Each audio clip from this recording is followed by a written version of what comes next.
আসসালামু আলাইকুম, আশা করি সবাই ভালো আছেন।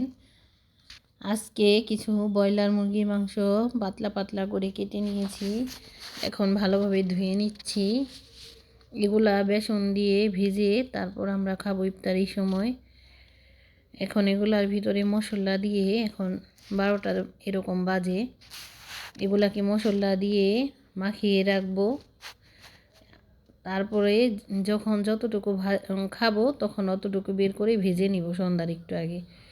এই যে কিছু লবণ দিয়ে দিলাম, তারপরে কিছু মাংস মশলা আর মরিচের গুঁড়া এগুলা দিয়ে দিব।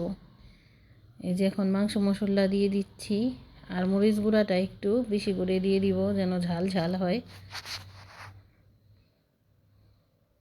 আর সাথে কিছু আদা রসুন বাটাও দিয়ে দিব।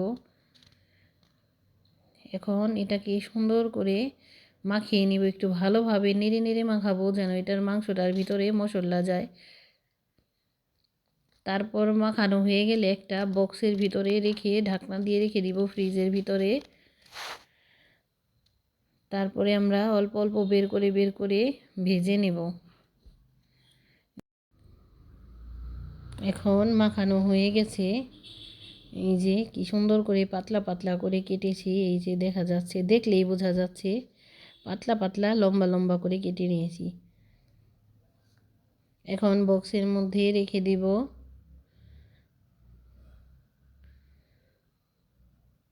বক্সে রাখা হয়ে গেল, এখন ঢাকনা দিয়ে ঢেকে রাখবো। তারপরে যখন যতটুকু লাগবে অতটুকুই করে নেব। চলুন দেখি আজকে কি কি ইফতারি বানানো হলো।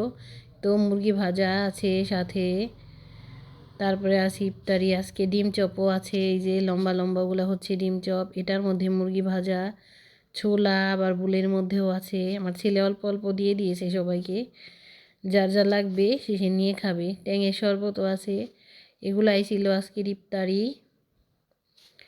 আজকে আবার সিঁড়ি খাওয়ার জন্য কি কি রান্না করে নিলাম। এখানে ইলিশ মাছ ভুনা করেছি।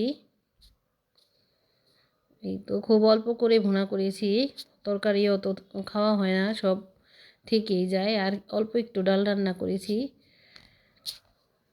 আর সাথে আছে ভাত।